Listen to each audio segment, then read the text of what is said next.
adotadas algumas medidas preventivas, como por exemplo, a extensão da portaria, que a gente chama de lei seca, que a partir de 10 horas da noite de ontem, 22 horas, já não foi mais possível vender a bebida alcoólica.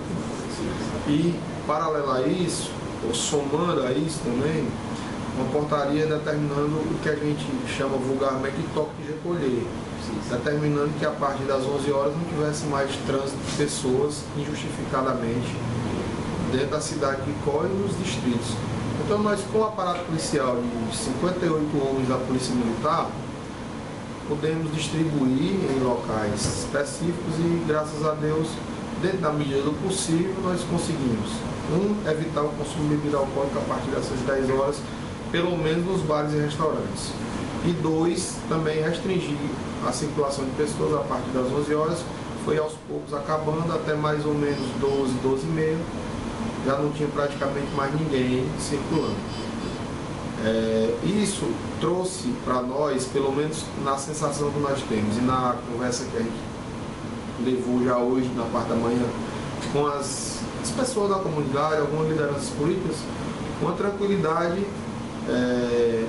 aceitável. Obviamente nós recebemos denúncias de transporte irregular de eleitores, estamos tomando as medidas cabíveis, mas é uma denúncia que inclusive não é assim tão grave pelo fato de ser uma denúncia de um veículo que mudou de rota por conta própria, sem o cadastramento do cartão eleitoral. Então, se isso for apurado e for verdade, nós vamos tomar as providências cabíveis, inclusive prendendo em flagrante o motorista que aceitou a mudança sem a ordem do cartório e determinando a prisão em flagrante ou mesmo a apuração via inquérito policial da pessoa que determinou a substituição da rota ao motorista à revelia do cartão eleitoral.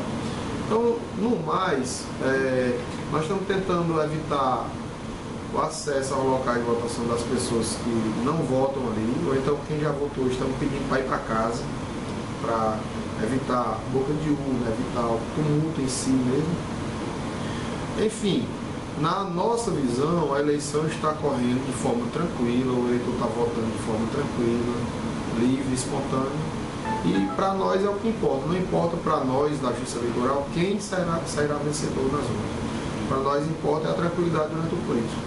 E para terminar, doutor Carlos, com relação à questão das urnas, se houve algum problema, se está normal, e a questão da previsão que ligou o término da apuração. Não, nós tivemos só um problema foi nem de substituição de urna, acho que foi de extensão, alguma coisa para ligar a urna, mas não tivemos nenhum problema até agora relatado de forma que merecesse uma atenção nossa mais especial. E a nossa apuração, na verdade a totalização, porque a urna eletrônica ela já faz a apuração imediatamente na hora que encerra a votação, ela vai depender apenas da nossa chegada das mídias de votação, dos locais mais distantes. Mas eu espero que... Eu estava com previsão otimista de 8 da noite. Já me informaram, promotor de justiça eleitoral, promotor eleitoral e algumas pessoas do cartório acham que 10, 11 horas. Mas então, eu quero dizer que os votos da cidade, eles acham que 6h30, 7 horas no máximo a gente já tem totalizado e vamos aguardar só a zona rural mais distante. Obrigado, doutor Ricardo Alexandre. A gente agradece aqui pela entrevista. Muito obrigado. Nada.